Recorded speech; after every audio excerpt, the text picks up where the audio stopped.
Hey everyone, how's it going? I am iamxeracon with another video, and today's topic is very interesting. Before I jump in though, I wanted to share this with you. It's a Final Fantasy 30th anniversary quiz I took, and I must say I was completely taken aback by the number of Final Fantasy 11 and 14 questions. Nearly half of the questions were about these two games, which are MMOs. I was also disappointed that I got one Final Fantasy 4 question wrong after I second-guessed myself. A few questions, mainly Final Fantasy XI, that I answered correctly were only due to lucky guesses or obvious answers. The reason I cut off the page was because there is a coupon code that I do want. Now, to begin a transition into the topic at hand, I occasionally visit Kickstarter out of morbid curiosity. I'm not a crowdfunding type of person. In fact, I've only backed two crowdfunded projects. One was Bloodstained Ritual of the Night on Kickstarter, and even then, I was a slacker backer. The other was Indivisible on Indiegogo. I actually plan on doing unboxing videos when these games come out because I put in the equivalent of a special edition for each of them. Now, because crowdfunding isn't exactly a safe practice, look at Fans, Glico Chameleon, Project Phoenix, I would only put my money towards trustworthy individuals. However, this isn't necessarily a guarantee that it'll be okay. Looking at you, Mighty Number 9 and Yooka-Laylee. However, there are good games that came from nobodies. Shovel Knight, A Hat in Time, Hyperlight Drifter, Super Hot, etc., etc. Because of the two games I backed, I returned to Kickstarter and maybe Indiegogo from time to time in search of other upcoming games I'd be interested in. I mainly focus on video games, but I have started looking into technology as well.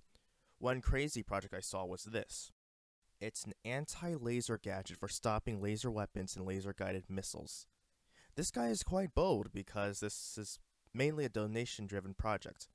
There's only one perk, and it's limited to one back. It's a diary with a picture of the gadget on it. Wow, I don't know what to say. This guy managed to raise an incredible $0. Gee, I wonder why. It's not like it's hard to believe in a 3D printed device that will stop military-grade missiles and other weapons. Surely can trust this one guy to take down multiple scientists to develop military-grade weapons. Also, the fact that there's only one available perk, which is a diary with a photo, that's $142 by the way, is very comforting. Yep, I can sure trust this guy with my money. I'll leave a link in the description so you can all check out this interesting specimen. Now for the actual topic. While I was browsing the tech on Kickstarter, I found this project. It's called the Kami-oto. It's a cardboard keyboard that can be used with a tablet. Look familiar?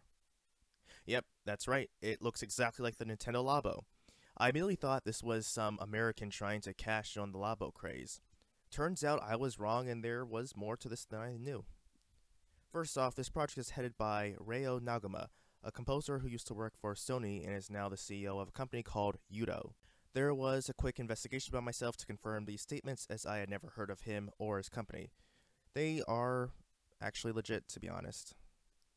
I thought to myself, well, this could still be a quick cash-in since the project launched on January 23rd and Labo was announced on January 17th. But in the pitch video, he said that his concept's been in development for 2 years. This got me thinking, how long has Labo been in development? Were they the real copycats? Well, after doing some web browsing, I can honestly say, I don't know. Nintendo hasn't told us anything regarding the development so far, so it's anyone's guess. But hey, Mr. Nagama has been separate from Nintendo, so maybe the fact that these two have had a similar idea is a coincidence.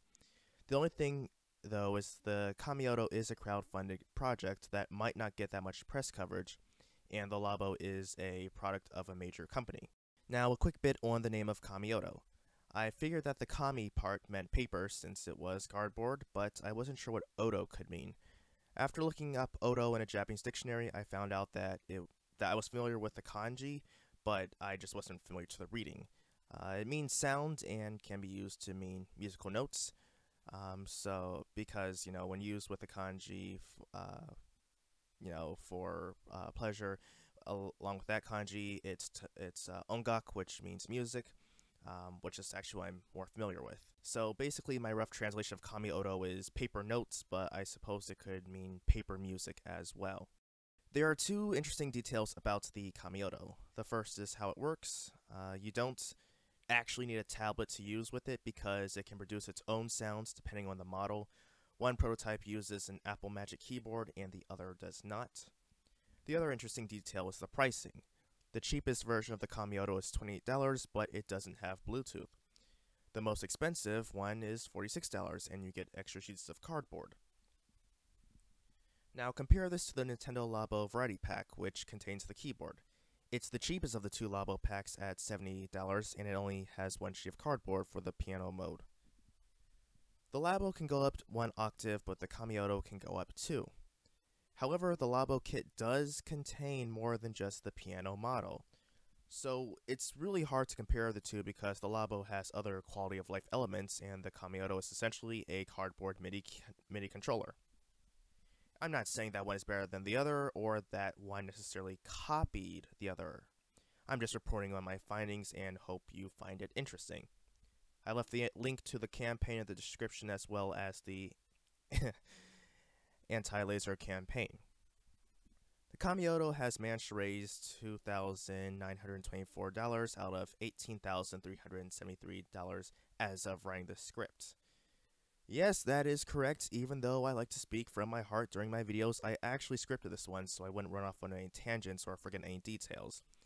That's actually going to explain why this video was short. That part I did not write. Who knows, I might actually do this again in the future. Anyway, that's all for today, so until next time everyone, I am iamxeracon signing off. Have a good one.